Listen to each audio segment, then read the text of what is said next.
3. Bismillahirrahmanirrahim. Assalamualaikum warahmatullahi wabarakatuh.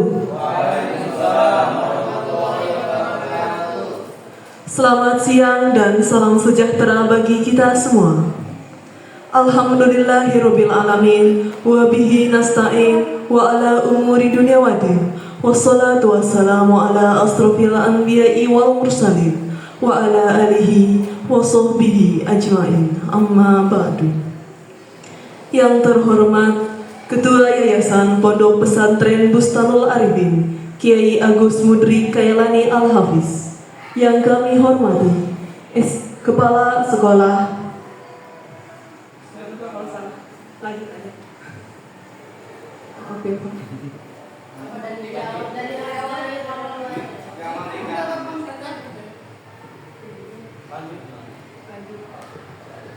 Mohon maaf kami ulangi.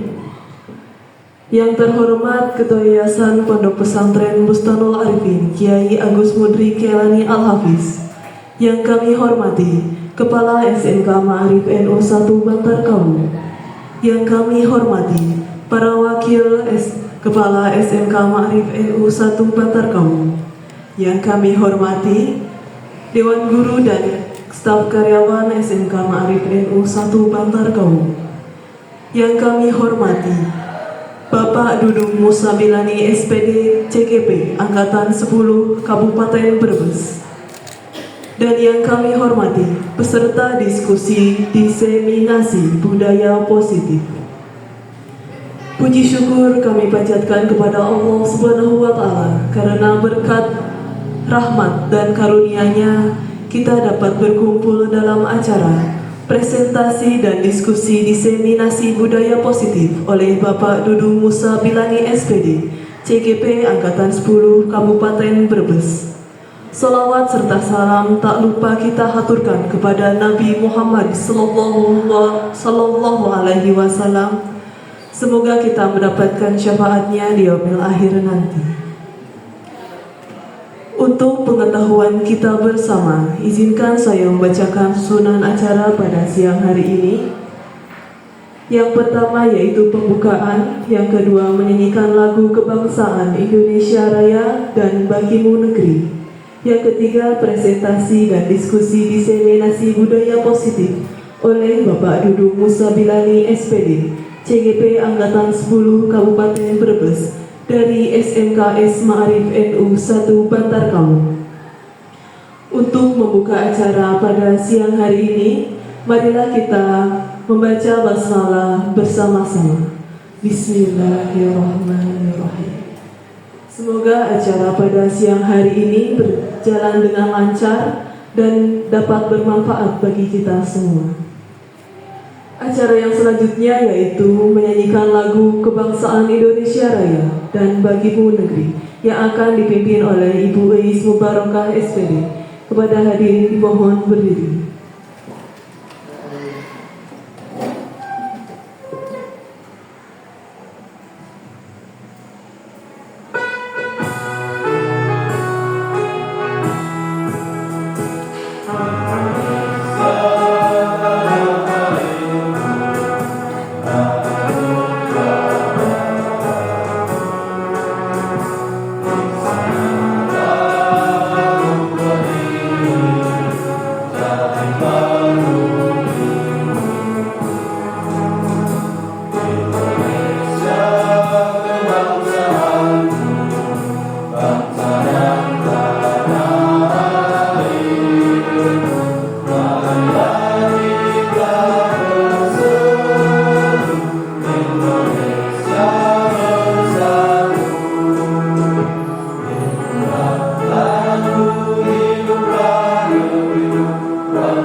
Terima kasih, hadirin silakan duduk kembali.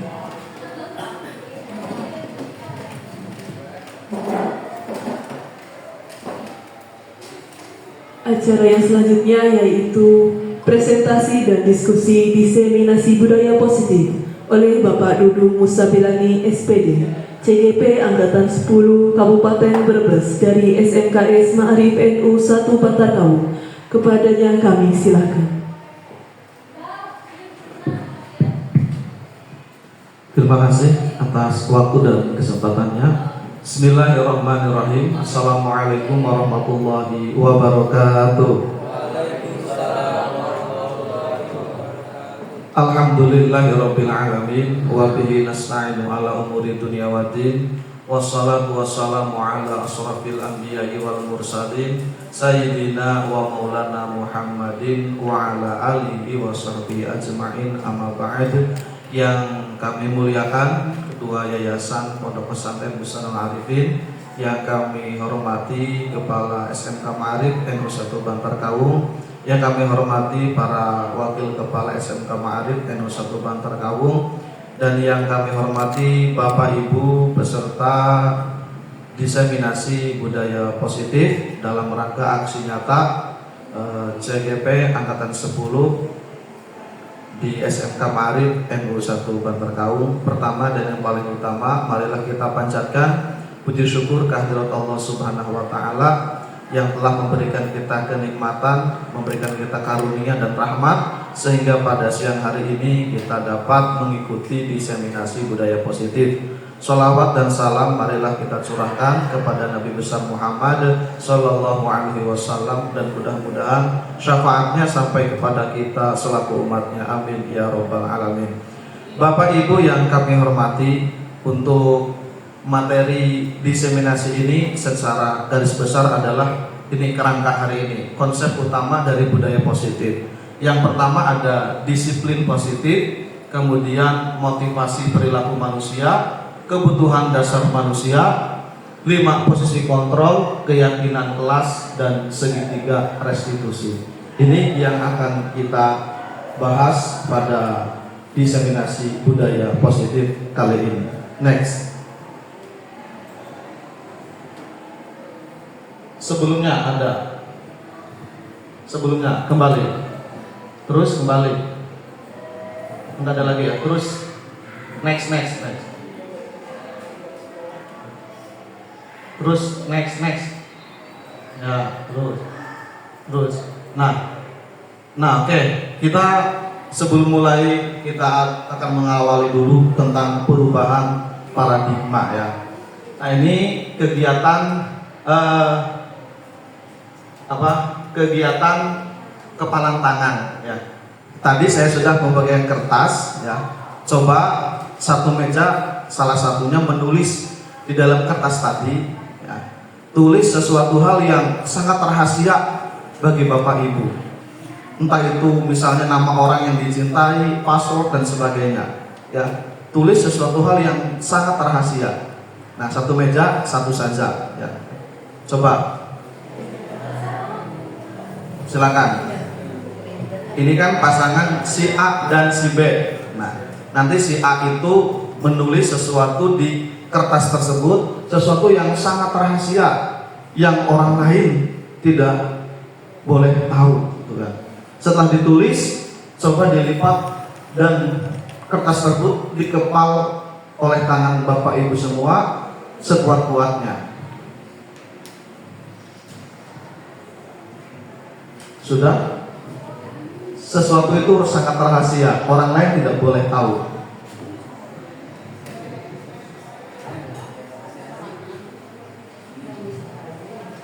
Ya, pokoknya yang Bapak Ibu tulis itu sesuatu yang orang lain tidak boleh tahu. Sudah? Ya? Sudah? Berdiri? Belum? Terserah, misalnya password atau PIN ATM ya, atau PIN berangkas kalau punya berangkas. Kalau sudah dilipat dan dikepalkan di tangan kanan. Oke. Sudah ini Pak Riki, ini. Oh, sudah. Pak Majid ini tidak ada partnernya ya, sama botol aqua berarti. Sudah Bu Hedi? Lawan Bapak Ibu yang satu meja, coba berusaha merayu, membujuk, mengancam kepada teman tadi untuk membuka itu. Coba dirayu temannya tadi yang sudah nulis, ya, coba dirayu, dihardik, diancam supaya membuka tulisan itu yang Bapak Ibu kepal. Coba praktekkan, ya. Dirayu, diancam, ya, dirayu, diancam boleh, agar berusaha tahu tulisan yang Bapak Ibu kepal tadi. Sudah? Apa yang terjadi? Oke. Apa yang terjadi? Kira-kira apa yang terjadi? Si A itu punya rahasia yang dia tuliskan. Dia karena itu rahasia akan menjaga kerahasiaan itu. Kemudian si B tadi, partner Bapak Ibu yang di samping, ingin tahu apa yang Bapak Ibu tulis tadi. Sama-sama kekeh tidak? Sama-sama kekeh ya, sama-sama ngotot bahwa ini rahasia saya, tapi yang satunya saya ingin tahu. Nah ini nanti kaitannya adalah dengan kontrol diri. Dalam artian begini Bapak Ibu, kita tidak bisa mengontrol orang lain. Kitalah yang mampu mengontrol diri kita sendiri. Ya. Misalnya saja, kok di lingkungan saya itu di komplek orangnya kok gitu semua ya, jelek lah menurut anggapan kita. Harapan kita itu orang itu baik ke kita. Nah itu salah satu contoh bahwa berarti belum memahami konsep kontrol dirinya. Kita tidak bisa mengontrol orang lain. Yang bisa kita kontrol adalah diri kita sendiri. Kayak seperti tadi, seancaman itu kuat seperti apapun, rayuan semaut apapun, karena itu rahasia kita, rahasia partner Bapak Ibu, dia tidak akan memberikan atau memberitahukan isi dari apa yang Bapak Ibu tulis itu ya. Artinya apa? Kita tidak bisa mengontrol orang lain. Oke, next selanjutnya ya. Nah, inilah yang akan kita luruskan bahwa dalam diseminasi budaya positif ini ilusi guru mengontrol murid ya. Pada dasarnya kita tidak dapat memaksa murid untuk berbuat sesuatu jikalau murid tersebut memilih untuk tidak melakukannya. Walaupun tampaknya guru sedang mengontrol perilaku murid. Hal demikian terjadi karena murid sedang mengizinkan dirinya dikontrol. Saat itu, bentuk kontrol guru menjadi kebutuhan dasar yang dipilih murid tersebut. Nah, teori kontrol menyatakan bahwa semua perilaku memiliki tujuan, bahkan terhadap perilaku yang tidak disukai. Ya. Jadi ini adalah ilusi guru mengontrol muridnya. Hampir sama tadi, seolah-olah tadi yang nulis rahasia itu adalah muridnya. Ya, gitu. Kemudian yang selanjutnya, ilusi bahwa semua penguatan positif efektif dan bermanfaat. Penguatan positif atau bujukan adalah bentuk-bentuk kontrol segala usaha untuk mempengaruhi murid agar mengulangi suatu perilaku tertentu adalah suatu usaha untuk mengontrol murid tersebut. Dalam jangka waktu tertentu, kemungkinan murid tersebut akan menyadarinya dan mencoba untuk menolak bujukan kita, atau bisa jadi murid tersebut menjadi tergantung pada pendapat sang guru untuk berusaha. Nah, ada kaitannya dengan yang tadi Bapak Ibu praktekkan. Selanjutnya, next. Kemudian ilusi bahwa kritik dan membuat orang merasa bersalah dapat menguatkan karakter. Menggunakan kritik dan rasa bersalah untuk mengontrol murid menuju pada identitas gagal. Mereka belajar untuk belajar untuk merasa buruk tentang diri mereka. Mereka mengembangkan dialog diri yang negatif. Kadangkala sulit bagi guru untuk mengidentifikasi bahwa mereka sedang melakukan perilaku ini karena seringkali guru cukup menggunakan suara halus untuk menyampaikan pesan negatif. Jadi memang dilema ya ketika guru itu mengkritik seorang peserta didik, seorang murid yang anggapannya itu dapat membuat karakter murid menjadi bagus. Tapi ternyata kritik itu bagi sebagian anak atau secara teori itu justru tidak membuat karakter yang baik untuk anak. Kemudian ilusi bahwa orang dewasa memiliki hak untuk memaksa. Banyak orang dewasa yang percaya bahwa mereka memiliki tanggung jawab untuk membuat murid-murid berbuat hal-hal tertentu. Apapun yang dilakukan dapat diterima selama ada sebuah kemajuan berdasarkan sebuah pengukuran kinerja. Pada saat itu pula orang dewasa akan menyadari bahwa perilaku memaksa tidak akan efektif untuk jangka waktu panjang dan sebuah hubungan permusuhan akan terbentuk.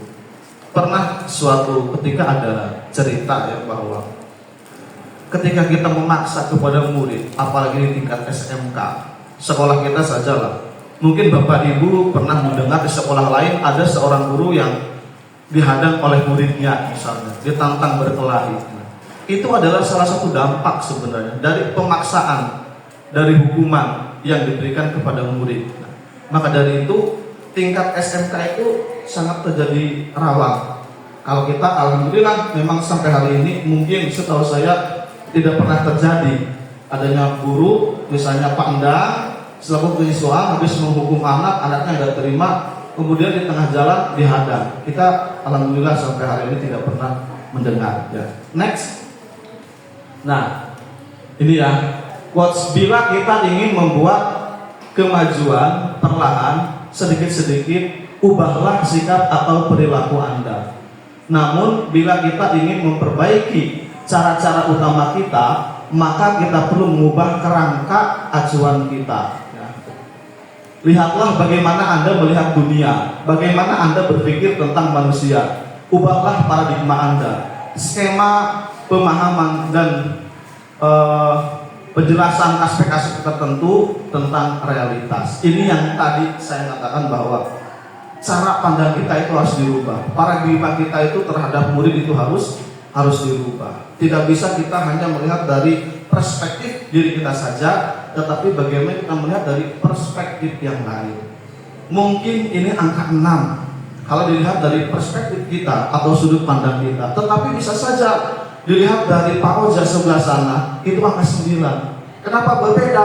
Karena sudut pandang yang berbeda. Selanjutnya, nah, disiplin positif ya. Kita masuk ke sini. Next. Nah, disiplin berasal dari bahasa Latin ya, disiplina, yang artinya belajar.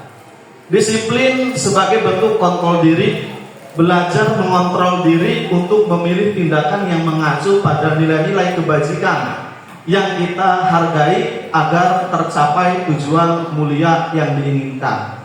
Kemudian disiplin positif merupakan salah satu cara penerapan sikap disiplin yang bertujuan untuk menumbuhkan kesadaran serta memberdayakan siswa tanpa imbalan, penghargaan, hadiah maupun ancaman atau hukuman. Ini yang sulit. Terkadang kita ingin disiplin dengan anak atau ingin mendisiplinkan anak, tetapi caranya kita dengan memberikan reward, memberikan penghargaan. Tidak semua Bapak Ibu anak-anak itu suka dengan reward, dalam artian begini dampaknya.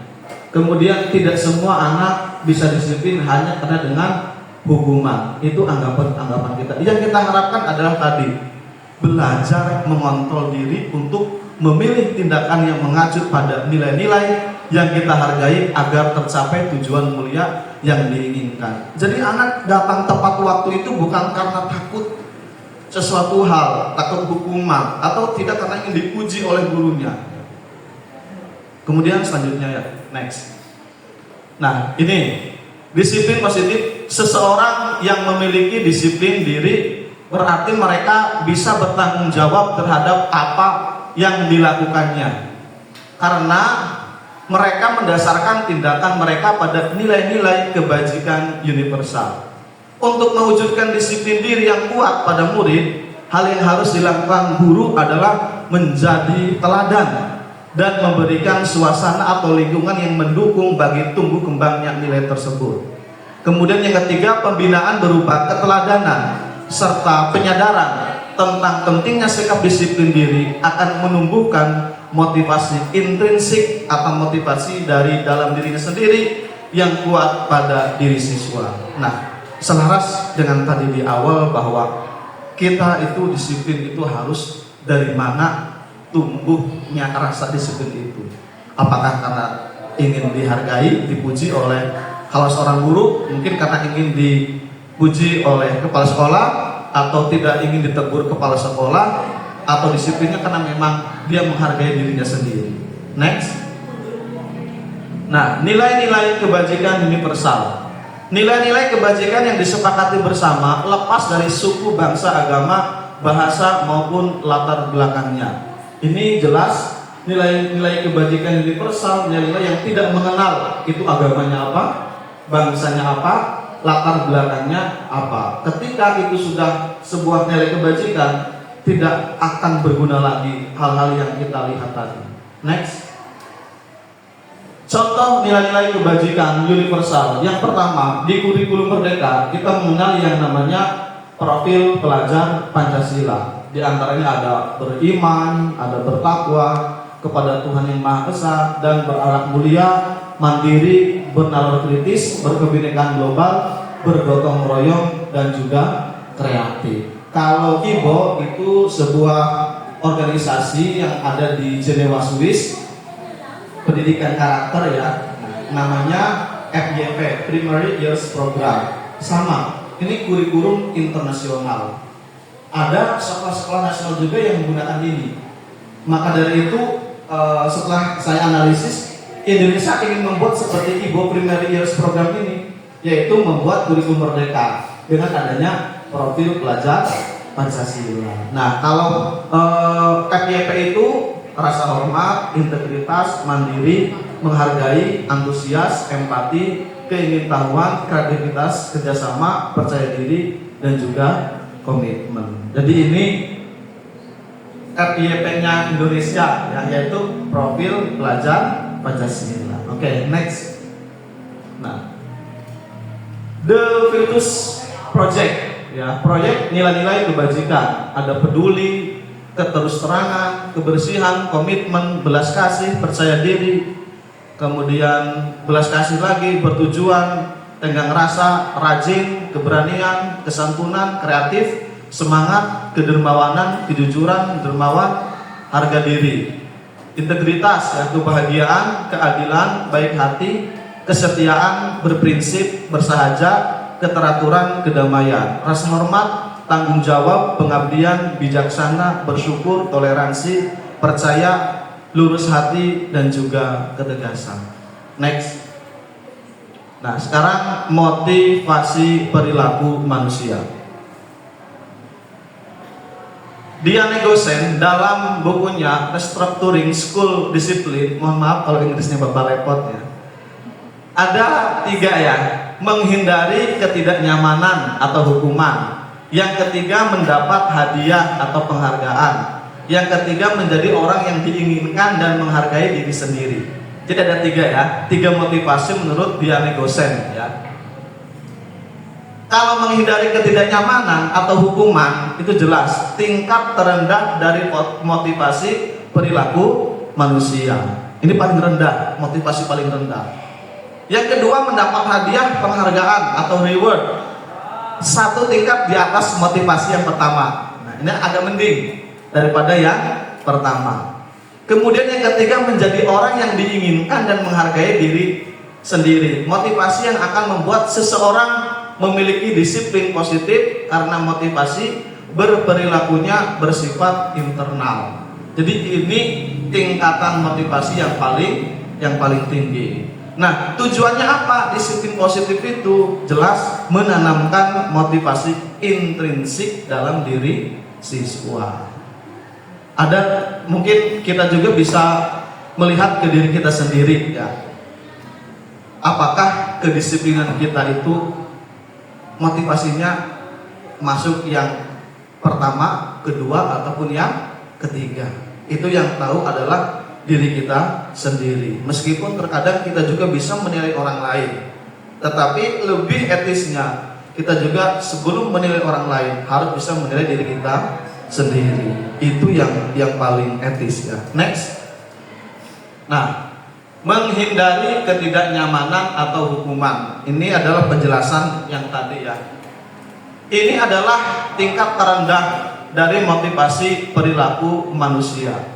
Biasanya orang yang motivasi perilakunya untuk menghindari hukuman atau ketidaknyamanan akan bertanya apa yang akan terjadi apabila saya tidak melakukannya. Ya. Sebenarnya mereka sedang menghindari permasalahan yang mungkin muncul dari dan berpengaruh pada mereka secara fisik, psikologis maupun tidak terpenuhnya kebutuhan mereka bila mereka tidak melakukan tindakan tersebut. Motivasi ini bersifat eksternal. Ini motivasi paling rendah. Jadi menghindari hukuman. Contohnya apa? Seorang siswa takut dihukum sama kesiswaan atau guru BK misalnya, dia tidak telat masuk sekolahnya, berarti dia disiplininya karena takut dengan ketidaknyamanan atau hukuman. Next, kemudian mendapat hadiah atau penghargaan. Tadi sudah saya jelaskan, satu tingkat di atas motivasi yang pertama. Di sini orang akan berperilaku untuk mendapatkan imbalan atau penghargaan dari orang lain. Orang dengan motivasi ini akan bertanya, apa yang akan saya dapatkan apabila saya melakukannya? Mereka melakukan sebuah tindakan untuk mendapatkan pujian dari orang lain yang menurut mereka penting dan mereka letakkan dalam dunia berkualitas mereka. Mereka juga melakukan sesuatu untuk mendapatkan hadiah, pengakuan atau imbalan. Motivasi ini juga bersifat eksternal. Tadi yang pertama juga eksternal, yang kedua juga eksternal. Ini lebih baik daripada yang pertama tadi. Misalnya saja, saya ingin berangkat sekolah tiap hari itu tepat waktu, bahkan sebelum misalnya jam 7 saya harus di sekolah karena saya ingin mendapat predikat siswa teladan nanti di kelas 12. Berarti ini motivasinya adalah mendapat hadiah atau penghargaan atau reward. Ini juga masih motivasinya bersifat eksternal. Next. Nah, yang ketiga, menjadi orang yang diinginkan dan menghargai diri sendiri. Orang dengan motivasi ini akan bertanya, akan menjadi orang yang seperti apa apabila saya melakukannya. Mereka melakukan sesuatu karena nilai-nilai yang mereka yakini dan hargai. Dan mereka melakukannya karena mereka ingin menjadi orang yang melakukan nilai-nilai yang mereka yakini tersebut. Ini adalah motivasi yang akan membuat seseorang memiliki disiplin positif karena motivasi berperilakunya bersifat internal, bukan eksternal. Inilah motivasi dengan rank atau tingkat paling tinggi. Ini juga yang harus diterapkan pada diri kita sama-sama. Nah, di sini saya dulunya diseminasi budaya positif. Nah, jadi saya mengantarkan ini loh seperti ini. Kita juga berangkat ke sekolah bukan karena motivasi eksternal tadi tidak ingin ditegur oleh kepala sekolah karena terlalu siang berangkatnya. Juga tidak karena ingin mendapat penghargaan guru teladan misalnya, karena ingin mendapat reward. Tetapi motivasi yang inilah, kita berangkat pagi-pagi itu karena menjadi orang yang diinginkan dan menghargai dirinya sendiri. Itu bisa kita terapkan mulai dari diri kita sebelum kita menerapkan kepada siswa atau peserta didik. Next. Nah, kasus di sekolah. Nah, biar ada komunikasi, saya ingin dibacakan ya. Nah, coba Pak Riki dibacakan. Ya. Coba slide ini dibacakan. Kasus di sekolah.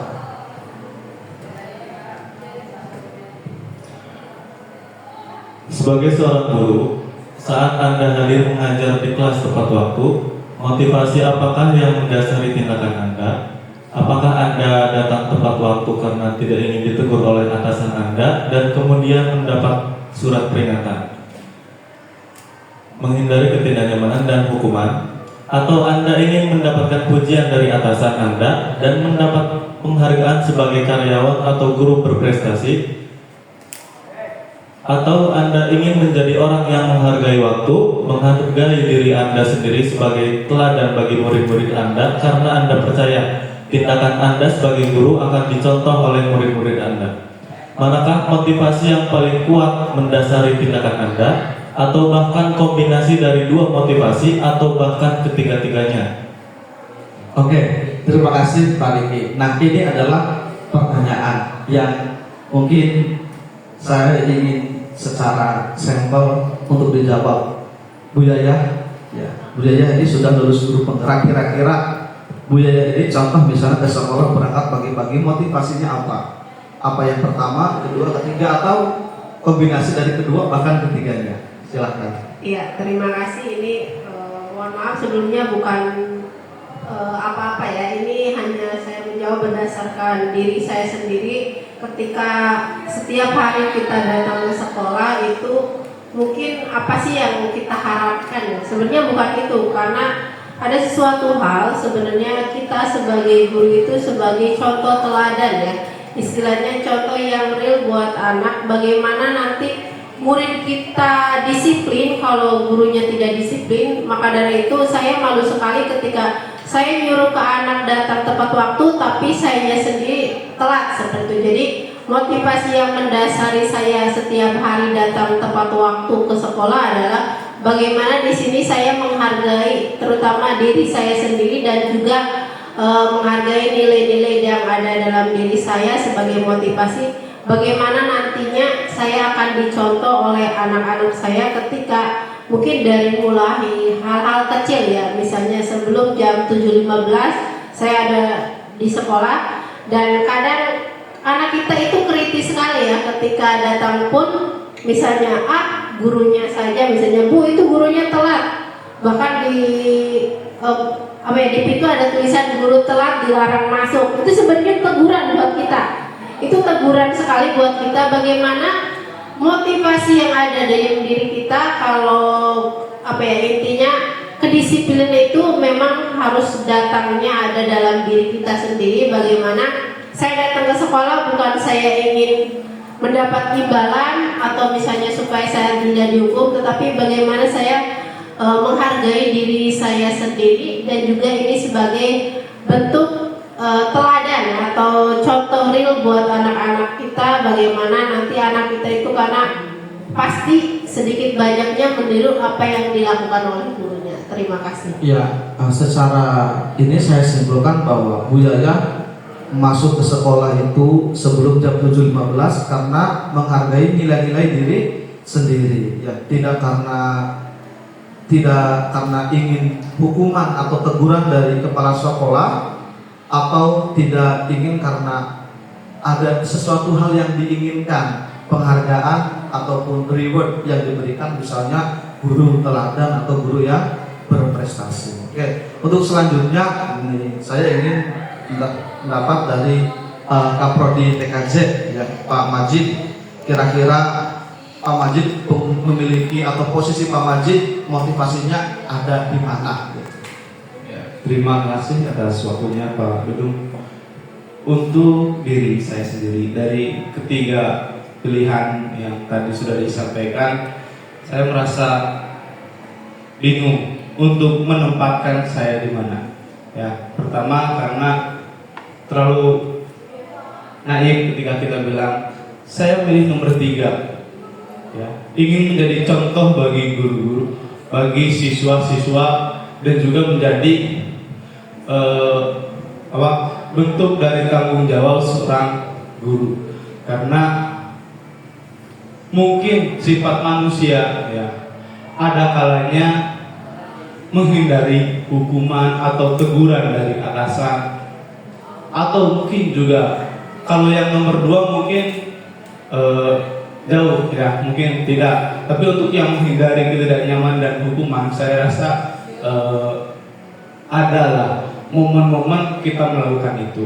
Ya. Sedangkan untuk yang ketiga, untuk menghargai nilai-nilai diri sendiri sebagai contoh yang akan dilihat oleh murid, Ya, mungkin itu salah satunya. Ya, tapi kalau kita mengakui gara-gara itu, saya rasa saya belum cukup. Ya, karena tentu kita juga sebagai guru ada kalanya memang tepat waktu, ada kalanya juga memang tidak tepat waktu. Ya, kita mengakui. Saya nomor 3 sebagai contoh murid-murid. Saya merasa saya sendiri, ini sedang membicarakan diri sendiri ya, bukan orang lain. Saya merasa belum sampai ke tahap situ. Ya, tapi untuk yang selama ini berjalan, ya, ketika saya disiplin, mungkin itu gambaran dari bentuk tanggung jawab saja sebagai guru yang secara tidak langsung akan dilihat oleh kepala sekolah, akan dilihat oleh rekan kerja yang lain, dan utamanya akan dilihat oleh siswa-siswa kita sendiri. Mungkin seperti itu Pak Duduk. Terima kasih. Ya, artinya mungkin bisa saya tarik kesimpulan bahwa Pak Majid, kalau analisis saya berarti ada pada posisi kombinasi antara menghindari hukuman, teguran, dan juga menghargai nilai-nilai diri sendiri, ya, seperti itu. Karena memang di kita tidak ada, mungkin sejarahnya di SMA kita ada guru berprestasi yang belum ada ya sampai hari ini predikat itu, gitu. Sehingga saya kira untuk nomor 2 ini motivasinya karena ingin diberikan penghargaan, reward, entah itu ucapan atau predikat guru ini berprestasi, guru ini teladan. Sampai hari ini belum ada itu. Mungkin karena memang bagusnya tidak ada itu penilaian internal dari kepala sekolah. Artinya mungkin Pak Majid kita melihat ini itu semua motivasi bagus ya, tetapi hanya tingkatannya saja ya. Kita berada pada tingkatan yang mana, yang bawah, tengah-tengah, atau yang paling tinggi, atau bahkan kombinasi dari kedua bahkan ketiganya ya. Oke, terima kasih Pak Majid. Tinggal sebelah sini saya ingin mendengar pendapat dari Bu Is. Ini mantan guru BK berarti ya. Nah, kira-kira Bu Is dari ketiga motivasi ini, menurut Bu Is sendiri posisi Bu Is ada di mana ya, posisinya menurut pandangan Bu Is sendiri? Silakan. Ya, Assalamualaikum warahmatullahi wabarakatuh. Waalaikumsalam warahmatullahi. Terima kasih untuk waktunya. Nah, di sini untuk motivasi saya sendiri diawali dari rasa tanggung jawab. Apalagi di sini selain saya guru mapel juga sebagai pembantu atau menemani guru BK ya. Jadi otomatis kita harus datang lebih awal daripada siswa. Tapi walaupun mungkin saya belum bisa, saya secara jujur, terkadang apalagi ibu-ibu ya punya mungkin tanggung jawab lain di rumah, tapi kita tetap harus memposisikan profesionalitas kita, rasa tanggung jawab kita. Saya tetap berusaha untuk selalu datang awal atau lebih pagi. Untuk motivasi saya sendiri yaitu diawali dari rasa tanggung jawab, menghargai waktu, dan juga terutama menghargai diri kita sendiri. Dan otomatis setelah kita di motivasi yang ketiga ini, kalau motivasi yang kedua mungkin memang kita tidak ya, otomatis secara langsung itu yang pertama menghindari ketidaknyamanan dan hukuman itu sudah istilahnya terhindarkan. Mungkin itu dari saya. Terima kasih. Ya, terima kasih. Assalamualaikum warahmatullahi wabarakatuh. Waalaikumsalam warahmatullahi wabarakatuh. Jadi kita simpulkan bahwa Bu Is pun motivasinya tetap berawal dari menghargai nilai dari diri sendiri. Ya, ini memang motivasi yang paling tinggi. Ya. Oke, saya kira satu lagi ini dari siapa yang ini? Satu lagi. Oke, Bu Ir coba ya. Posisinya seperti apa? Ya. Motivasi apa yang ada dalam diri Bu Ir? Terima kasih atas waktunya Pak Duduk. Assalamualaikum warahmatullahi wabarakatuh. Waalaikumsalam warahmatullahi wabarakatuh. Oke, lanjut ya untuk motivasi kita sebagai guru. Mungkin ada beberapa yang sama juga ya, tadi seperti Bu Yaya, Bu Elis. Jadi intinya kita sebagai guru itu lebih ke rasa tanggung jawab kita, tugasnya apa sebagai seorang guru. Jadi yang lebih tepatnya lagi untuk motivasi yaitu ada di nomor 3 ya, untuk menghargai nilai-nilai sendiri. Nah, lanjut lagi mungkin nyambungnya ke motivasi yang pertama, menghindari ketidaknyamanan dan hukuman. Nah, itu karena motivasi nomor 2 mungkin memang tidak ada ya di sekolah kita. Ya mungkin itu saja dari saya. Terima kasih. Assalamualaikum warahmatullahi wabarakatuh. Waalaikumsalam warahmatullahi wabarakatuh. Ya, oke, terima kasih Bu Ir atas jawabannya. Jadi pada hakikatnya kita samalah. Semua kita ingin disiplin. Semua kita memiliki motivasi itu. Nah, ketika kita sudah disiplin, berarti endingnya itu kita memiliki sikap disiplin, kan seperti itu. Nah, walaupun memang motivasinya yang berbeda-beda. Terkadang memang tidak semua manusia itu bisa konsisten. Ada kalanya mungkin misalnya saja kesiangan atau ada urusan lain yang tidak bisa kita hadir ke sekolah secara tepat waktu atau lebih pagi lagi. Tetapi tentu itu kaitannya mungkin kalau dengan kesibukan bisa dilakukan manajemen waktu yang baik. Mungkin dari Pak Oja atau Pak Dendi ada tambahan? Cukup? Oke, next selanjutnya ya.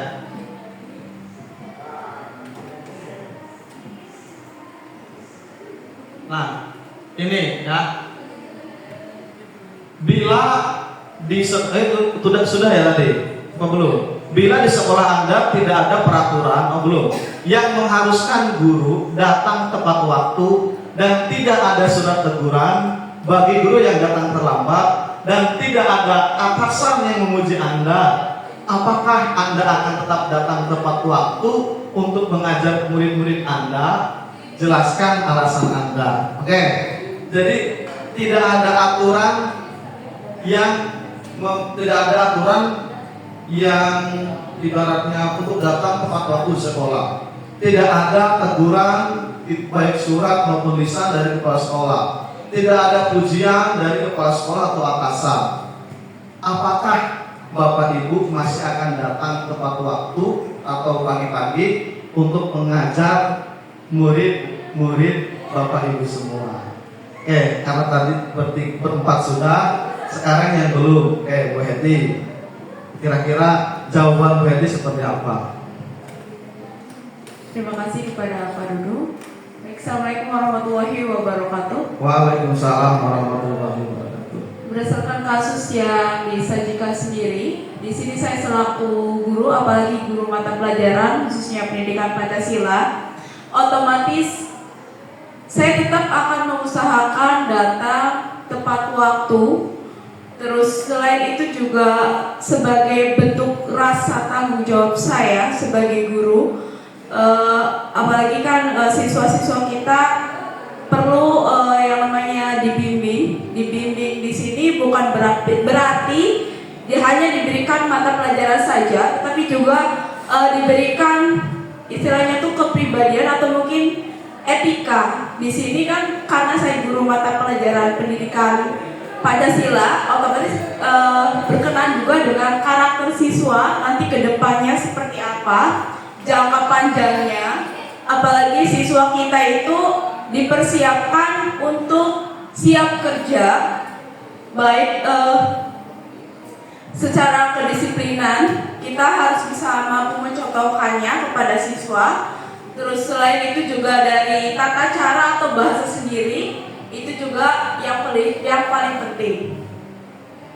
Itu mungkin segitu dari saya. Terima kasih atas waktunya. Assalamualaikum warahmatullahi wabarakatuh. Waalaikumsalam warahmatullahi wabarakatuh. Oke, terima kasih Bu Heti. Jadi walaupun tidak ada aturan, walaupun tidak ada hukuman atau teguran, dan tidak ada pujian dari kepala sekolah atau atasan, berarti Bu Heti akan tetap berangkat pagi sebagai bentuk tanggung jawabnya. Memang betul Bapak Ibu, memang guru harus menjadi teladan ya. Kita kenal filosofinya KHD Ki Hajar Dewantara ya, Ingar Sosong Tulodo Ing Madio Mangun Karsatu Puri Handayani. Nah, tetapi ada spesialnya untuk guru PPKN dan guru PAI gitu.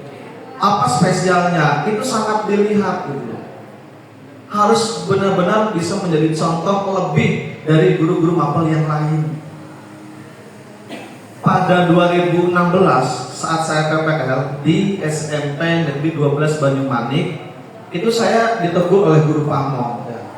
Kenapa ditegur? Karena saya tidak ikut sholat berjamaah zuhur. Walaupun ini bukan SMP Islam, tetapi guru pamong itu mengharapkan saya itu sebagai guru PPKN harus memberikan contoh bersamaan dengan guru PAI. Apalagi guru PAI ada ujungnya, PAI dalam budi pekerti. Jadi ini punya beban tersendiri. Maka Bu Heri tadi menyampaikan seperti betul sekali ya. Guru mapel PPKN atau pendidikan Pancasila dan guru PAI adalah dua guru yang memang harus menjadi teladan, contoh di atas guru-guru yang lain ke siswa otomatisnya. Terima kasih Bu Heri. Sekarang selanjutnya ya, pertanyaan yang sama ya. Ini Pak Riki coba ya. Pak Riki, kira-kira apa Pak jawabannya? Ya. Assalamualaikum warahmatullahi wabarakatuh. Waalaikumsalam warahmatullahi wabarakatuh. Berdasarkan kasus yang disajikan, jadi untuk datang tepat waktu ketika tidak ada tuntutan apapun. Jadi saya itu bukan menjawabnya bukan karena sekarang saya jadi guru. Jadi saya itu di setiap pertemuan mau apapun, entah itu organisasi atau kerjaan, saya ketika disuruh jam 7 misalkan, saya pasti datang sebelum jam 7 sudah ada di lokasi. Entah orang itu sudah ada atau baru saya sendiri. Jadi saya tetap ketika tidak ada tuntutan pun saya bakalan datang tepat waktu. Kayak gitu, karena saya sudah menerapkannya dari sejak sekolah sampai sekarang masih berjalan. Seperti itu. Terima kasih. Wassalamualaikum warahmatullahi wabarakatuh. Waalaikumsalam warahmatullahi wabarakatuh. Ya, terima kasih. Berarti Pak Riki itu mau ada aturan, mau tidak ada aturan, mau ada penghargaan atau tidak, mau ada tadi apa? Satu lagi, mau ada reward atau tidak, tetap menurut Pak Riki dia akan datang sebelum jam yang ditentukan. Apalagi kalau ada aturannya. Berarti itu sudah menjadi sebuah sikap disiplin. Ya, karena motivasinya jelas. Kalau seperti itu, berarti motivasi untuk menghargai nilai-nilai dari diri sendiri. Oke, untuk selanjutnya, ya ini saya coba ingin Bu Puspa ya, selaku guru bahasa Indonesia. Kira-kira menurut Bu Puspa itu bagaimana sikapnya kalau dengan kasus yang terjadi ini? Ya, terima kasih Pak Dudung atas kesempatan untuk menjawab pertanyaannya. Dengan pertanyaan apakah Anda akan tetap datang tepat waktu untuk mengajar murid-murid Anda saat tidak adanya SP? Menurut saya ya, saya akan berusaha untuk datang tepat waktu karena selain adanya tadi ya rasa tanggung jawab, terus menghargai diri sendiri, juga terkadang kita ada rasa untuk menghargai orang lain, dimana karena saya merasakan sendiri saat datang terlambat itu ada rasa tidak enak di hati gitu, dengan teman-teman yang datang tepat waktu ya, walaupun kita juga berusaha untuk datang tepat waktu. Seperti itu Pak Dudung. Ya, terima kasih Bu Puspa. Inilah contoh pengalaman yang pernah ditegur atasan seperti ini. Ya, ini contoh real ya, contoh real. Jadi jawabannya memang sangat tidak enak ya Bu ketika kita ditegur karena kesalahan kita ya. Berarti memang di situ ada motivasi ketidaknyamanan. Kita tidak nyaman kalau kita bahkan ditegur, apalagi ditegurnya di depan apel misalnya, saat kita apel. Nah, jelas ada rasa ketidaknyamanan atau ketika upacara. Nah, sekali lagi Bapak Ibu, inilah tugas kita dalam 3 motivasi tadi itu posisi kita ada di mana. Dan sekali lagi ini bukan benar dan salah, hanya saja motivasi ini ketiga-tiganya baik, hanya saja tingkatannya yang berbeda. Next. Nah, sebelum kita membahas lebih mendalam tentang penerapan restitusi, kita perlu bertanya dahulu, apakah perbedaan antara hukuman dan konsekuensi? Bila sama, di mana persamaannya? Bila berbeda, bagaimana perbedaannya? Ya. Di bawah ini Anda akan diberikan suatu gambaran perbedaan antara hukuman, konsekuensi, dan restitusi itu sendiri. Next. Nah, Bapak Ibu, ini adalah perbedaan dari hukuman, konsekuensi, dan juga restitusi. Kita bagi menjadi 2 kelompok ya. Ada yang identitas gagal itu satu kolom, kemudian yang identitas sukses itu ada 2 kolom ya. Identitas gagal itu adalah hukuman ya. Hukuman, kemudian nanti konsekuensi dan juga restitusi. Hukuman sesuatu yang menyakitkan harus terjadi. Kalau konsekuensi sesuatu harus terjadi. Kalau restitusi itu merupakan pilihan. Ya.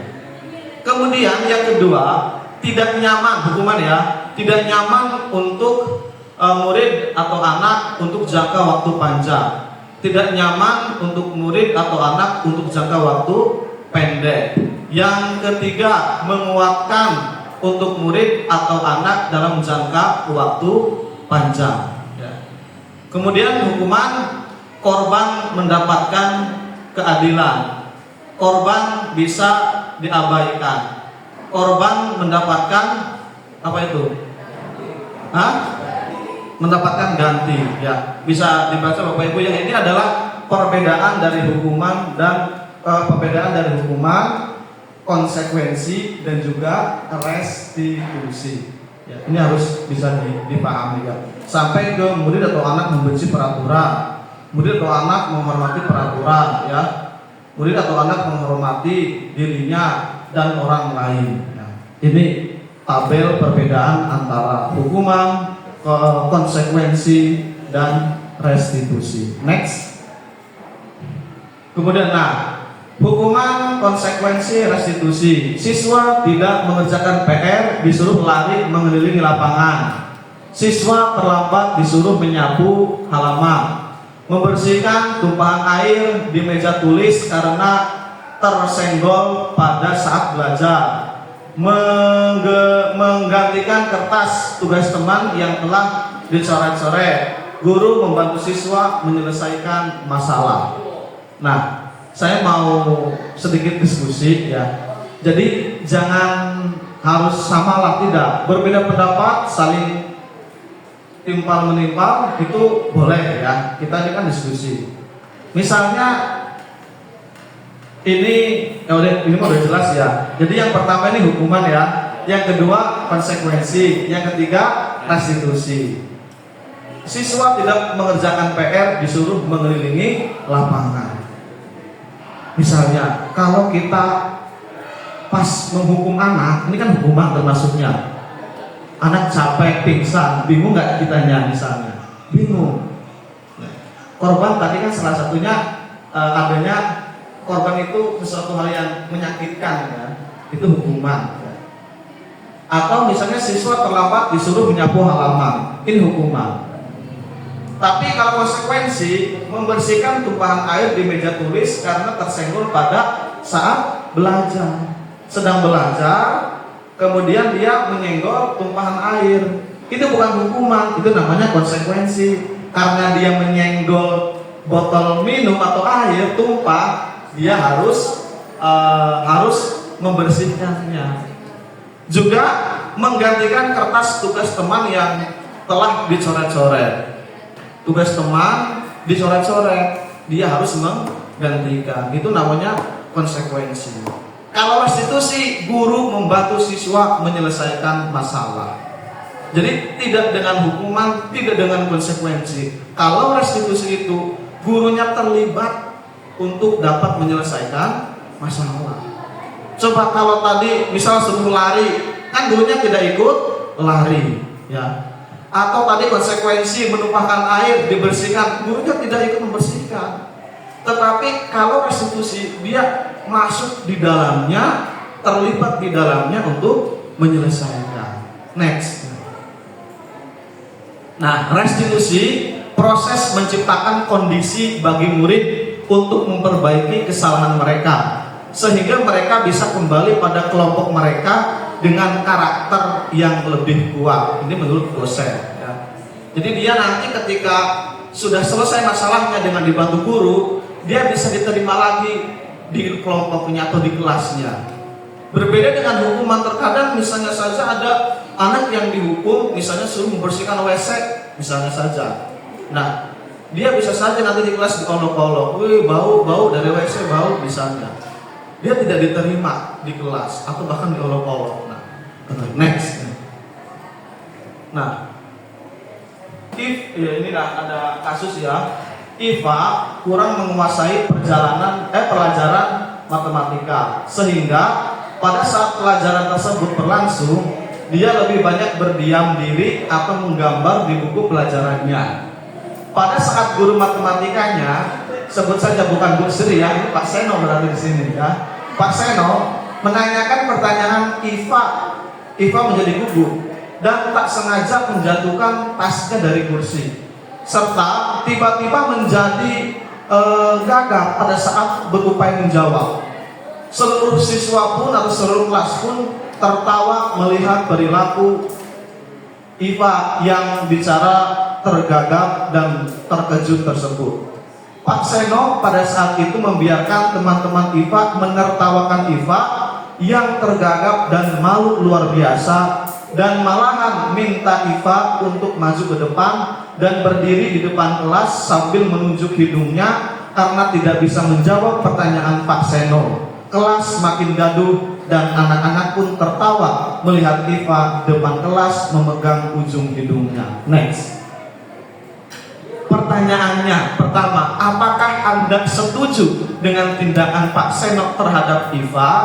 Kalau setuju, mengapa? Yang kedua, menurut Anda tindakan Pak Seno terhadap Iva adalah sebuah hukuman atau konsekuensi? Mengapa? Nah, ini pertanyaan yang cukup berat, yang tentu yang belum berbicara ini Pak Dendi ya, coba. Ini salah satu guru produktif TKJ. Nah, yang bilang pertanyaan pertama ya, satu aja ya jawabnya ya. Apakah Anda setuju dengan tindakan Pak Seno? Kalau setuju, mengapa?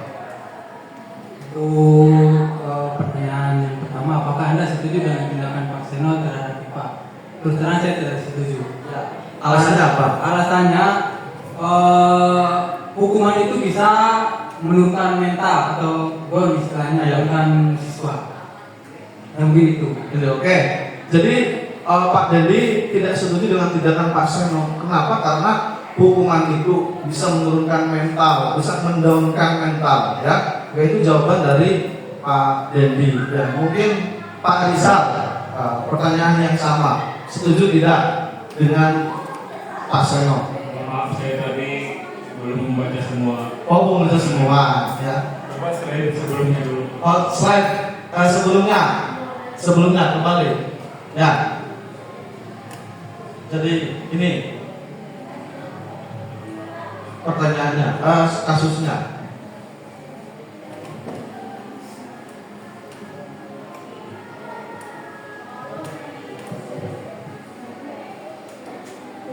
Untuk pertanyaan nomor 1, saya juga tadi tidak setuju. Alasannya apa? Tadi karena bisa menjatuhkan mental. Ya. Kalau bisa sih memberi hukuman itu ya yang membangun gitu, seperti ya menyuruh menulis esai gitu, bagaimana terhadap perilaku dia agar si Iva itu bisa mengerti bahwa dia itu salah, terus bagaimana agar tidak mengulangi itu. Iya, oke. Hampir sama ya dengan Pak Dendi, bahwa tidak setuju karena itu bisa menurunkan mental. Harusnya hukuman itu yang membangun Ya, kalau yang membangun berarti kita butuh kalau dihukum semen 1 sak, ya kan?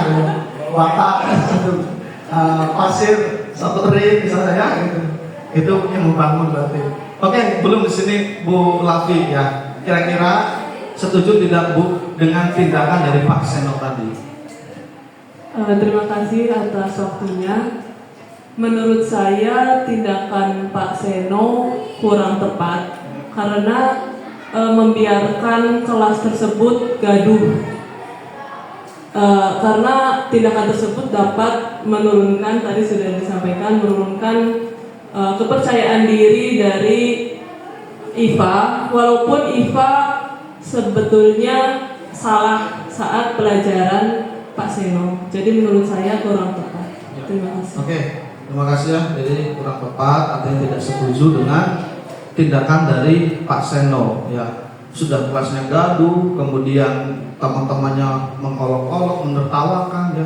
Tentu ini sangat secara psikologis, apalagi perempuan ya, perempuan dengan segala rasa bapernya itu akan terbawa ya, lama gitu, susah sembuhnya. Oke, pertanyaan yang kedua tadi ya, menurut Bapak Ibu itu hukuman atau konsekuensi ya? Ini kembali ke Buya lagi ya. Oh ya, Oja nanti. Oja belum ya. Tunggu nanti saya tanya. Hukuman atau konsekuensi, mengapa Bu? Ya, karena ini menurut saya ini adalah hukuman. Tentu sudah jelas sekali hukuman, dan ini memang tadi kita lihat ya, bisa sekali menjatuhkan mental anak, membuat anak itu sakit tapi jangkanya panjang. Karena saya yakin ini akan diingat sampai kapanpun, terutama teman-temannya ya. Kita pun mungkin pernah merasakan dulu ya, kalau ada teman salah misalnya diolok-olok, sampai sekarang kita dewasa pun itu masih ingat. Dan anak tersebut saya yakin itu nantinya tentu dia itu mentalnya akan down, apalagi di depan kelas, dan ini sangat tidak bagus sekali. Dan yang harus dilakukan Pak Seno adalah dengan cara segitiga restitusi ya. Dia harus tahu juga di sini kenapa si IPA berdiam diri dan menggambar. Itu harus dicari juga alasannya kenapa si IPA-nya sampai berdiam diri dan menggambar. Apakah memang karena setiap anak kan beda-beda ya minatnya. Mungkin saja si IPA memang dia bukan di matematika minatnya atau bakatnya.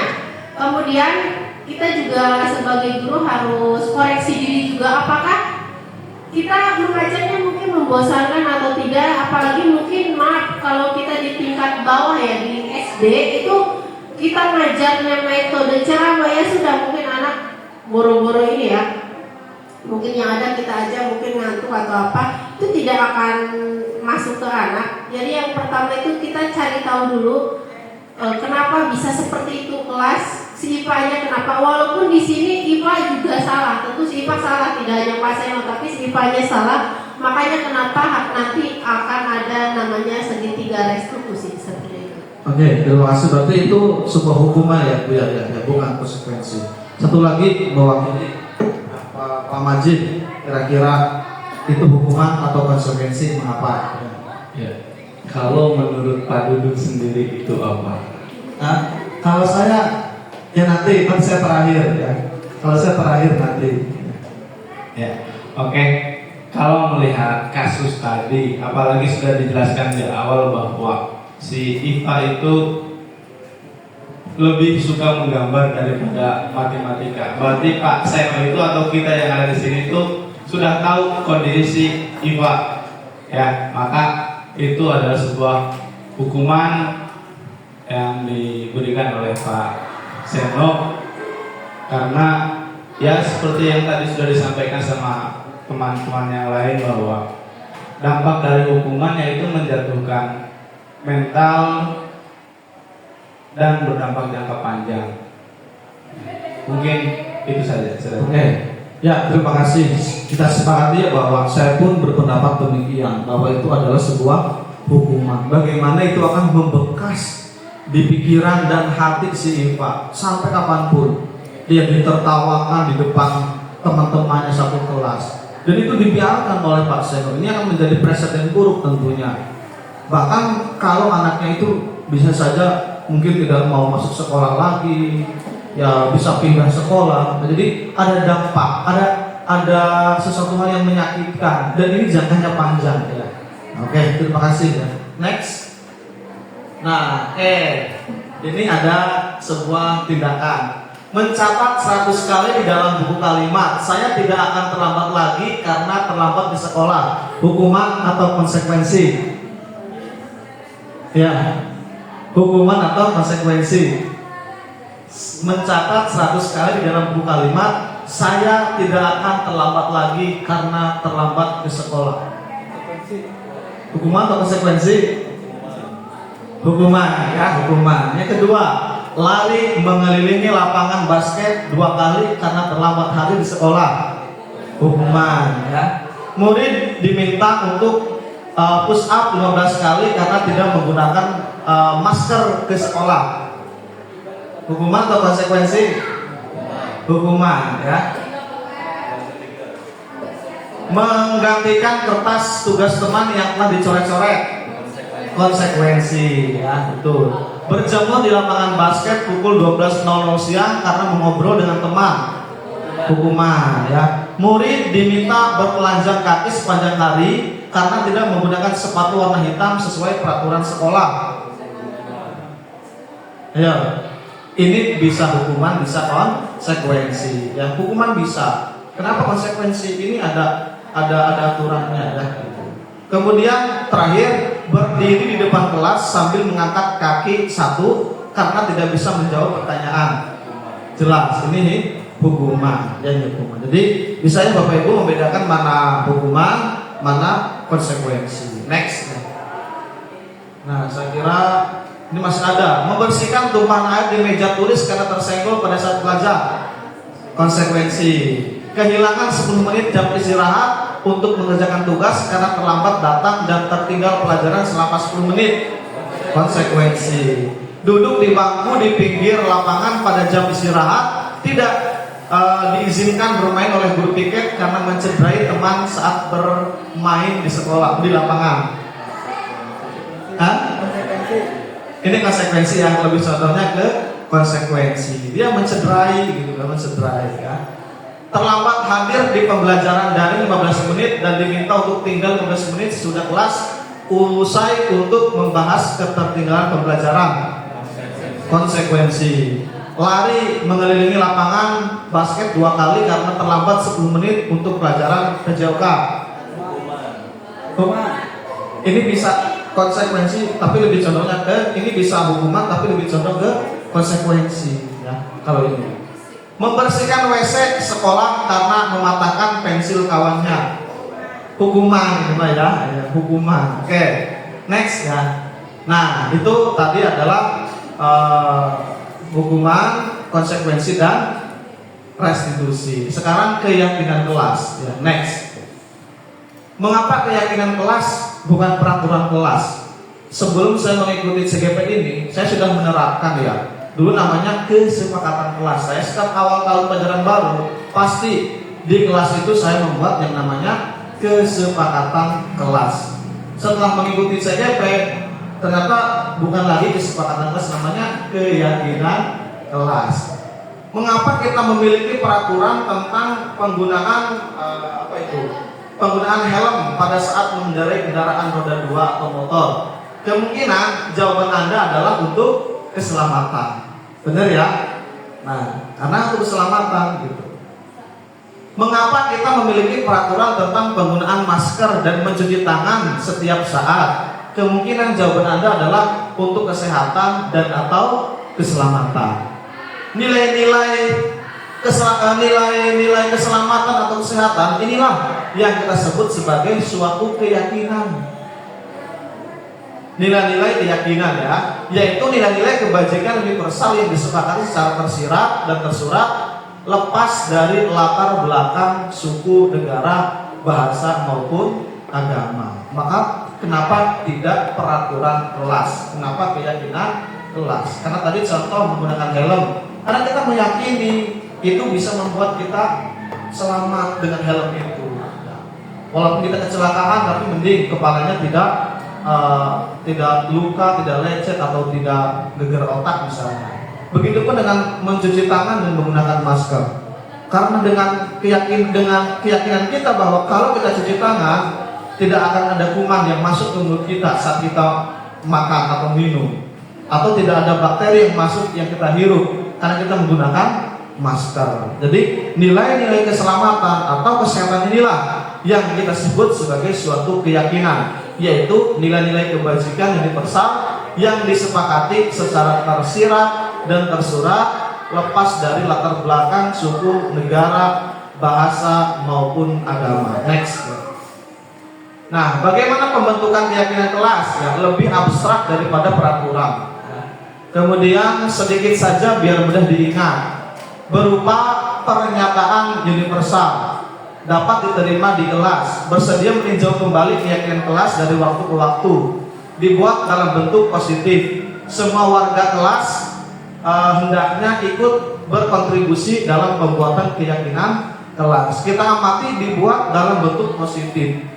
Jadi clue-nya salah satunya tidak boleh membuat keyakinan kelas itu dengan kata negatif. Misalnya terlambat tidak mengumpulkan tugas akan seperti apa. Jadi ganti kata-kata yang negatif dengan yang positif. Nanti ada contohnya. Next. Nah ini prosedurnya ya, prosedur pembentukan keyakinan kelas. Ya. Ada brainstorming, mencatat semua masukan di papan tulis ke kertas, ganti kalimat negatif menjadi positif, tinjau kembali yang masih berupa peraturan, temukan nilai kebajikan atau keyakinan yang dituju, tinjau ulang, kemudian setelah ditinjau ulang kembali setujui dan ditanda tangan. Next. Nah ini contoh keyakinan kelas 7. Hormat. Kami meyakini bahwa sangat penting untuk menghormati semua orang dan barang milik orang lain. Ya, ini contoh keyakinan kelas tentang hormat. Kemudian bekerja. Kami meyakini bahwa sangat penting untuk mengerjakan segala pekerjaan atau mengikuti kegiatan yang telah ditugaskan. Kaitannya ini dengan misalnya ada diskusi kelompok di kelas, tugas. Nah ini maksudnya ke sini, ke pekerjaan. Nah, kemudian yang terakhir diterima dan dimiliki. Kami meyakini bahwa sangat penting untuk merasa diterima pada satu kelompok. Ini artinya apa? Dalam kelas itu tidak boleh dibeda-bedakan oleh temannya. Anak satu mah anaknya ganteng, cantik, yang satu mah belewuk, ya dijauhi misalnya. Yang satu masih kaya, yang satu miskin, dijauhi. Nah ini nilainya ke sana. Kemudian saling peduli satu dengan yang lainnya. Sama. Kalau si A sakit dibesu, si B pun sakit harus dibesu. Gitu. Ini sebuah keyakinan kelas. Maka bukan lagi peraturan kelas. Okay. Next. Nah, peraturan dan keyakinan, seseorang akan lebih tergerak dan bersemangat untuk menjalankan keyakinannya daripada hanya sekedar mengikuti serangkaian peraturan tertulis tanpa makna. Ya. Next. Nah, kebutuhan dasar manusia. Ya. Setelah kita adanya keyakinan kelas, sekarang kita ke kebutuhan dasar manusia. Next. Nah, ini adalah 5 kebutuhan dasar manusia: bertahan hidup, kasih sayang, kebebasan, kesenangan, dan penguasaan. Manusia kebutuhan dasarnya ini, ya, 5 ini. Sekali lagi, bertahan hidup, kasih sayang, kebebasan, kesenangan, dan penguasaan. Ini 5 kebutuhan dasar manusia. Next. Nah, bagaimana memenuhi kebutuhan? Glasser menyatakan bahwa kapasitas untuk berubah ada di dalam diri kita. Jika kita dapat mengidentifikasi kebutuhan apa yang mendorong perilaku kita, maka perubahan perilaku positif dapat dimulai dengan mencari solusi untuk memenuhi kebutuhan tertentu dengan cara yang positif. Tadi misalnya kebutuhan dasarnya contoh kasih sayang. Ini bagaimana kalau kita ingin disayangi oleh orang lain, disayangi oleh pasangan kita misalnya. Tentu misalnya kalau ke pasangan mungkin baik buruknya kita insya Allah diterima, tetapi buruknya kita belum tentu diterima oleh orang lain. Bagaimana caranya kita ingin dikasih, ingin disayangi oleh orang lain? Berarti harus misalnya sikapnya bagus, menghargai orang lain, ya, itu diantaranya. Nah, Next. Nah, sekarang 5 posisi kontrol. Ini adalah 5 posisi kontrol kita terhadap murid. Next. Nah, bagaimana sikap Anda bila ada siswa terlambat di sekolah? Nah, ini karena waktunya sudah panjang, ini kita singkat saja. Tindakan Bapak Ibu apa apabila menjumpai anak mungkin di jam pelajaran Bapak itu terlambat? Pak Fikri Gozali yang tadi, kalau ada siswa terlambat, apa yang akan Pak Gozali lakukan? Oke, bagaimana sikap yang Anda lakukan bila ada siswa terlambat sekolah? Hal yang pastinya saya lakukan pertama kali yaitu menanyakan kepada siswa, kenapa bisa terlambat? Sebabnya seperti itu. Kemudian setelah kita mengetahui pertanyaan tersebut, pasti alasan tersebut, pasti kita tahu hal yang harus dilakukan setelahnya. Apakah jawabannya itu ada hal-hal yang penting yang harus dilaksanakan oleh siswa tersebut, atau memang benar-benar siswa tersebut melakukan kesengajaan dalam terlambat ke sekolah. Mungkin hanya itu. Oke, terima kasih. Jadi akan ditanya dulu mengapa terlambat. Setelah itu baru kita melakukan tindakan dari alasan tadi. Oke, terima kasih. Satu dari sebelah sini, monggo Bu Iris, apa yang dilakukan kalau ada siswa yang terlambat? Ya, terima kasih atas waktunya. Untuk sikap yang saya pribadi ambil apabila ada siswa kita atau anak didik kita yang terlambat sekolah, pertama sama seperti Pak yang sudah disampaikan Pak Oja, kita interogasi dulu atau kita tanyakan dulu apa sih yang menyebabkan siswa tersebut terlambat datang ke sekolah. Apabila kita sudah mengetahui jawaban atau alasan dari siswa tersebut, maka baru kita ambil apa yang tindakan yang harus kita terapkan pada siswa tersebut. Misalnya ketika alasannya itu bangun kesiangan, misalkan, kita bisa memotivasi siswa tersebut bagaimana caranya supaya besok bisa datang lebih awal atau tidak terlambat lagi. Gitu. Mungkin itu saja yang bisa saya sampaikan. Terima kasih. Wassalamualaikum warahmatullahi wabarakatuh. Waalaikumsalam. Oke, terima kasih. Sama ya dengan Pak Ojak. Nah, kenapa saya tanyakan ini? Karena nanti kita akan tahu posisi kontrol kita itu sebagai guru dari 5 itu ada di mana. Ya, next.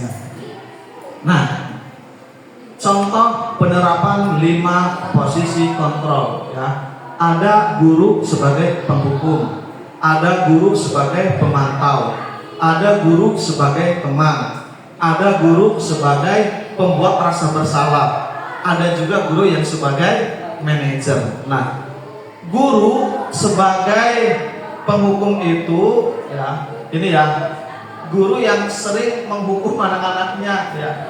Dia ketika ada tindakan kesalahan, dia memberikan hukuman kepada anaknya. Itu guru berarti posisi sebagai penghukum. Yang kedua, pemantau, ya. Contohnya kamu udah melanggar apa peraturan dan konsekuensinya. Jadi guru ini tidak menghukum, dia hanya memantau saja. Ini anak sudah melanggar peraturan, ya, sudah melanggar peraturan. Apa peraturan dan konsekuensinya ditanyakan. Dia hanya memantau, ya, tidak menghukum. Kemudian sebagai teman, ya, ayolah yang tertib, buat bu guru bangga. Kali ini tidak apa-apa, kamu salah. Ini sebagai teman, dia memotivasi murid tersebut yang berbuat salah, apapun kesalahannya. Yang keempat, pembuat rasa bersalah. Beberapa kali bu guru harus memberitahu kamu, bu guru kecewa sama kamu. Kalau kita seperti itu berarti murid akan menjadi orang yang rasa bersalah terus. Ini kan begitu, berarti guru tersebut membuat rasa bersalah. Dan yang kelima, manajer. Apakah kamu tahu kesalahan kamu? Kira-kira bagaimana kamu akan memperbaiki kesalahan itu? Ini sebagai manajer. Ya. Nah, itu yang tahu adalah Bapak Ibu sendiri. Di manakah posisi kontrol yang Bapak Ibu miliki? Sebagai penghukum kah? Sebagai pemantau? Sebagai teman? Sebagai tadi pembuat rasa bersalah? Atau sebagai manajer? Ya, sekali lagi itu adalah ada jawabannya pada Bapak Ibu semua ya. Next. Nah, sebelumnya ini ada video 3 menitan, silahkan di play untuk diamati dan dicermati.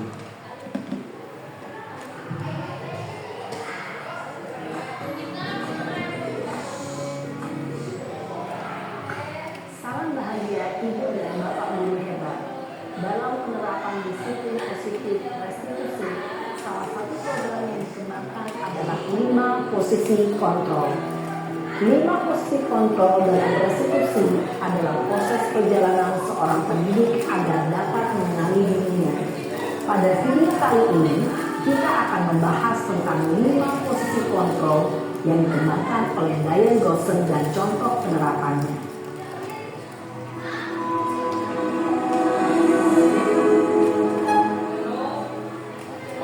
5 posisi kontrol itu adalah 1. Posisi penghukum, 2. Posisi pembuat merasa bersalah, 3. Posisi teman, 4. Posisi pemantau atau monitor, dan 5. Posisi manajer. Untuk lebih memahami kelima posisi tersebut, mari kita saksikan kasus Naren yang terlambat hadir 20 menit di sekolah dan melihat bagaimana kelima posisi kontrol dalam menghadapi masalah tersebut.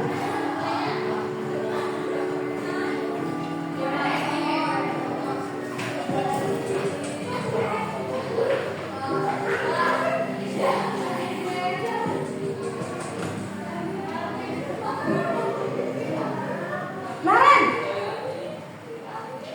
sini kamu. Selamat pagi, Bu.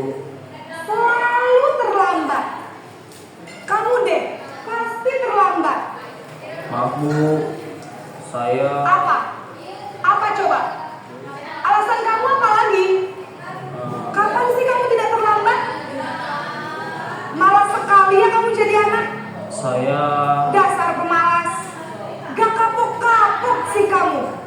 Sudah berapa kali terlambat? Sana, kamu keliling lapangan basket 2 kali. Kenapa saya harus ke lapangan basket, Bu? Kenapa? Kamu melawan ibu. Berani-beraninya jawab. Sudah terlambat, masih berani jawab pula. Sekarang, keliling lapangan basket 5 kali sekalian. Biar kapok. Cepat. Pergi sana ke lapangan basket. Posisi penghukum biasanya berbicara dengan nada tinggi, menghardik, menunjuk-nunjuk, menyakiti, dan menyindir. Hukuman bisa berupa fisik maupun psikis. Ibu dan Bapak guru hebat, dampak yang terjadi pada murid ketika guru berada pada posisi penghukum adalah murid cenderung akan memberontak, bahkan menyimpan dendam.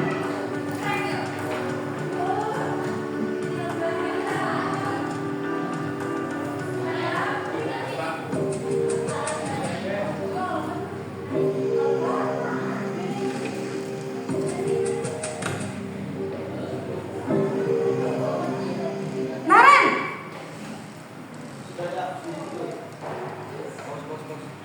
Selamat pagi, Bu. Oke, ya itu adalah salah satu contoh posisi kontrol diri, kontrol guru sebagai penghukum. Di antaranya menghardik, kemudian nadanya keras dan sebagainya ya. Itu sebagai posisi guru sebagai penghukum. Nah, sekarang yang terakhir segitiga restitusi. Ya, tadi kita sudah memahami tentang hukuman, konsekuensi dan juga restitusi. Sekarang kita akan membahas lebih dalam tentang segitiga restitusi. Next. Nah, segitiga restitusi ini adalah ya, ini segitiganya. Yang pertama itu menstabilkan identitas, ya. Yang kedua validasi tindakan yang salah. Yang ketiga menanyakan keyakinan. Ini harus dilakukan oleh seorang guru. Ya, ini misalnya saja menstabilkan kelas, menstabilkan identitas, bahwa kita harus mengatakan bahwa memang kamu salah. Contoh tadi kasus si Iva ya, kamu salah, tapi kamu bukan satu-satunya anak yang pernah melakukan kesalahan ini. Itu contoh salah satu menstabilkan identitas. Ya. Kemudian setelah menstabilkan identitas, validasi atau tindakan yang salah. Kita tanya alasannya. Setelah kita menstabilkan identitas, oke lah, kamu salah, tapi kamu bukan satu-satunya orang yang pernah melakukan kesalahan ini. Kita tanya, kenapa kamu terlambat? Tentunya ada alasan. Alasan ini ilmiah atau tidak. Kemudian yang terakhir menanyakan keyakinan. Setelah dia distabilkan identitasnya, validasi kesalahannya atau tindakan yang salah, terakhir menanyakan keyakinan. Kelas yang dulu disepakati bersama. Jadi harus ini dijalankan. Kalau ketika dijalankan ini, sekali lagi tadi saya menyampaikan, berarti guru dalam restitusi ini dia terlibat dalam penyelesaian masalah siswanya itu. Ya, next. Nah, ini adalah contoh video yang saya lakukan sendiri tentang studi kasus dari dua kasus yang berbeda. Silakan di play.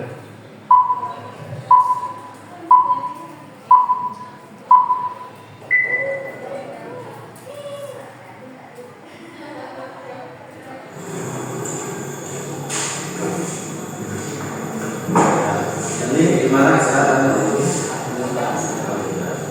Nah, Bapak ini sengaja memanggil kamu sini karena ada sesuatu hal yang ingin Bapak tanyakan. Kira-kira kalau tidak, kenapa Bapak panggil? Ya, kenapa panggil? Ya, betul. Kamu tidak mengumpulkan tugas. Saya cek tugas dari kelas 11 sampai 1 pelajaran saya, yaitu pendidikan Pancasila. Setelah saya cek dan saya lihat, tidak ada tentunya setiap orang pasti punya kesalahan, termasuk seorang siswa pun pernah melakukan kesalahan. Nah, maka dari itu kesalahan ini nanti mohon untuk dilakukan. Tapi sekarang saya memanggilkan ke sini ingin menanyakan sesuatu hal terkait kamu tidak mengumpulkan tugas sekolah. Tentunya ada alasan, ada sebab mengapa kamu tidak mengumpulkan tugas. Kira-kira apa alasan kamu mengapa tidak mengumpulkan tugas saya? Padahal sudah saya beri waktu selama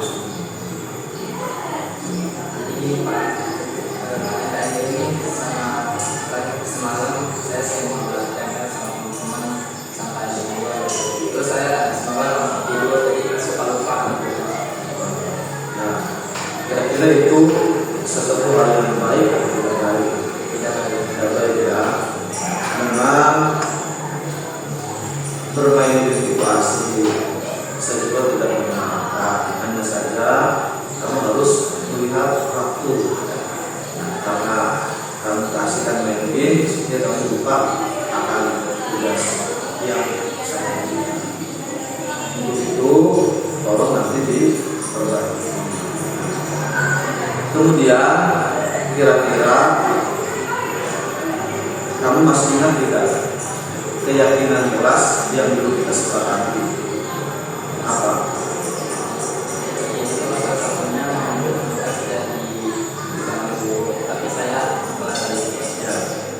Sekali ya, jadi salah satu keyakinan kelas yang kita sudah buat bersama-sama, siswa harus mengumpulkan tugas yang diberikan oleh Bapak Ibu. Ini harus tepat waktu. Kira-kira apa solusinya? Ya, apa solusi yang akan kamu berikan ke saya terkait dengan ini?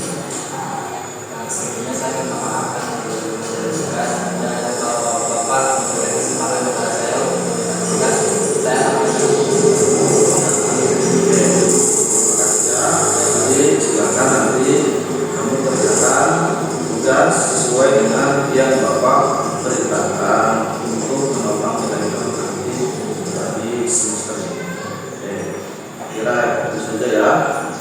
Terima kasih. Semua kamu bisa. Oke, cukup ya di pause. Oke. Nah, jadi itu adalah contoh penyelesaian masalah menggunakan segitiga restitusi. Salah satu siswa yaitu Maidani kelas 11 TKJ 1, dia tidak mengumpulkan tugas. Akhirnya dalam suatu waktu saya panggil. Nah, tadi ada menstabilkan identitas bahwa kamu salah, tetapi kamu bukan satu-satunya orang yang melakukan kesalahan ini. Yang kedua, validasi tindakan yang salah. Saya menanyakan, mengapa kamu tidak mengumpulkan tugas gitu. Alasannya apa? Yaitu sering mabar kayak Pak Oja ya, Pak Majid ya, sering mabar dengan teman-temannya sampai larut malam jam 2, sehingga tiap hari kayak gitu terus, sehingga tugasnya itu sampai 1 minggu tidak selesai dan tidak dikumpulkan. Kemudian terakhir menanyakan keyakinan kelas, apa dulu keyakinan kelasnya ya. Hanya kemudian dia menjawab masih ingat keyakinan kelasnya, dan solusinya apa? Dia akan mengumpulkan tugas kalau memang masih diberikan kesempatan. Nah itu oke. Nah ini oke. Sudah next ya. Nah oke, saya kira itu diseminasi budaya positif dari saya. Terakhir saya ingin melakukan refleksi ya dari perwakilan, apakah perasaan Bapak Ibu setelah melakukan diseminasi budaya positif ini sebagai bahan refleksi atau evaluasi dari diri saya. Singkat saja, tidak apa-apa. Tadi mic-nya mana? Oh, ya. Refleksi, ini refleksi Bu Yaya ya, monggo. Refleksi. Apa perasaannya setelah mengikuti diseminasi budaya positif ini? Oke, terima kasih untuk waktunya. Baik, di sini untuk yang terakhir ya, kita memberikan refleksi untuk kegiatan diseminasi budaya positif yang telah disampaikan oleh Bapak Dudung Musabilani SPD. Di sini yang pertama ini dari saya pribadi, ini sangat luar biasa, di mana saya juga pernah berada di posisi yang sama. Ini seperti mengingatkan kita kembali ya untuk belajar lebih lagi, terus belajar, karena jujur walaupun saya pernah, tapi kadang ketika ilmu itu tidak kita dipelajari lagi ya, tidak kita ingat lagi, buku yang pernah kita baca tidak dibuka lagi, itu suatu hal yang akan bersifat cepat lupa, karena manusia memang sifatnya seperti itu. Ini bisa menjadi pembelajaran buat kita semua, buat guru-guru yang lain juga, yang mana budaya positif ini memang harus kita terapkan, baik yang ikut guru penggerak ataupun tidak. Mari mulai sekarang, karena kita sudah tahu ya sedikit banyaknya pada hari ini sudah tahu tentang budaya positif. Mari kita mulai terapkan di sekolah tercinta kita, karena saya yakin kita di sini semua guru-guru yang hebat, guru-guru yang luar biasa. Pada dasarnya seperti itu. Hanya saja mungkin kesempatan dan waktunya yang harus terus kita paksakan untuk memulai sesuatu hal yang baru, yang positif, yang nantinya akan bertujuan pada murid ya, berpusat pada murid nantinya, dimana ini yang menjadi poin penting untuk sekolah kita. Walaupun mungkin di mata orang lain sekolah kita sekolah apa sih mungkin ya, sekolah kita memang sekolah yang di desa pinggir, tapi bisa kita ciptakan menjadi sekolah yang luar biasa. Lewat siapa? Lewat guru-gurunya. Maka dengan acara diseminasi ini memang patut kita apresiasi luar biasa sekali, yang nantinya saya yakin kita akan bisa belajar terus, tidak hanya pada acara seperti ini. Mungkin kita akan bisa membuat semacam komunitas belajar intern sekolah kita. Untuk apa? Ini untuk lebih memperkaya ilmu kita, karena kita sebagai guru juga harus mengupdate ilmu setiap saat. Oke, terima kasih. Kurang lebihnya kami mohon maaf. Wassalamualaikum warahmatullahi wabarakatuh. Waalaikumsalam. Ya, terima kasih atas refleksinya. Satu lagi mewakili, silakan Pak Majid, bagaimana kegiatan hari ini? Terima kasih atas waktunya Pak Dudung. Tadi pertanyaannya bagaimana perasaan Bapak Ibu setelah mengikuti kegiatan pada siang hari ini? Jawabannya adalah senang, ya, bahagia dan bangga ikut bahagia karena salah satu teman kita menjadi bagian dari guru penggerak, juga dengan pengetahuan-pengetahuan baru.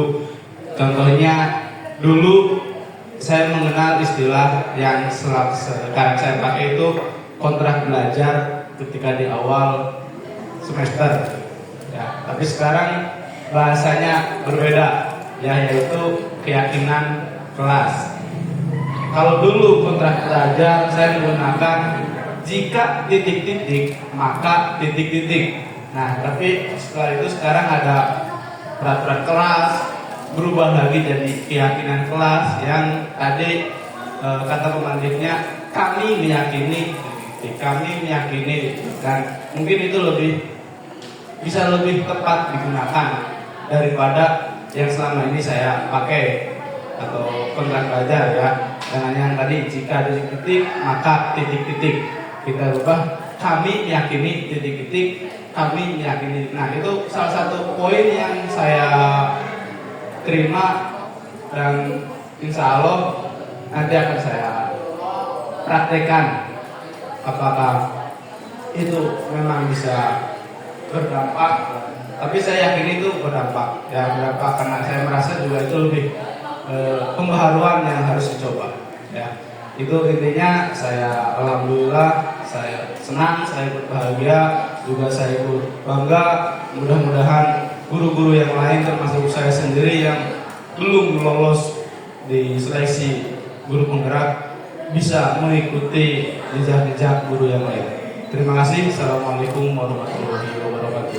Waalaikumsalam warahmatullahi wabarakatuh. Oke, terima kasih Bapak Ibu atas refleksinya tadi Pak Majid. Mudah-mudahan saya sendiri juga bisa menerapkan ini, dibantu tentu dengan Bapak Ibu semua, karena seseorang tidak bisa melakukan perubahan sendiri, tetapi harus ada sistem sama-sama baru kita bisa merubah sebuah hal-hal yang dari negatif menjadi positif, yang belum maju menjadi lebih maju lagi. Terima kasih dari awal atas perhatian dan mengikuti diseminasi budaya positif ini. Mudah-mudahan bermanfaat dan mudah-mudahan Bapak Ibu yang lain juga dapat segera mengikuti program guru penggerak ini keterima. Amin ya rabbal alamin. Dan mohon maaf atas segala kekurangannya. Sebelum kita tutup, yel-yel dulu ya. Siapa kita? NKRI, Pancasila, SMK Maarif NU 1 Bantar Kaung. Tepuk tangan untuk semua. Terima kasih. Akhirul kalam. Allahumma fiq ila qaul. Assalamualaikum warahmatullahi wabarakatuh.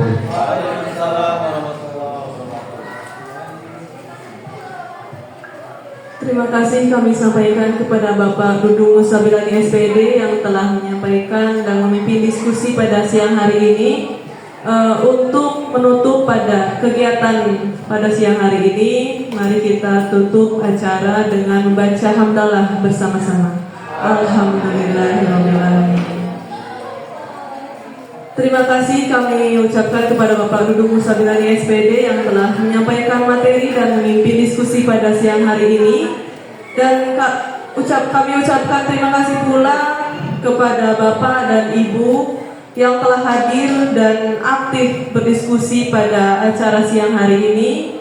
Semoga diskusi kita pada siang hari ini mengenai diseminasi budaya positif dapat bermanfaat dan dapat kita terapkan di SMKS Maarif NU 1 Bantar Kaung. Saya Lafina Miljana selaku MC, mohon maaf apabila dari awal sampai akhir terdapat kesalahan.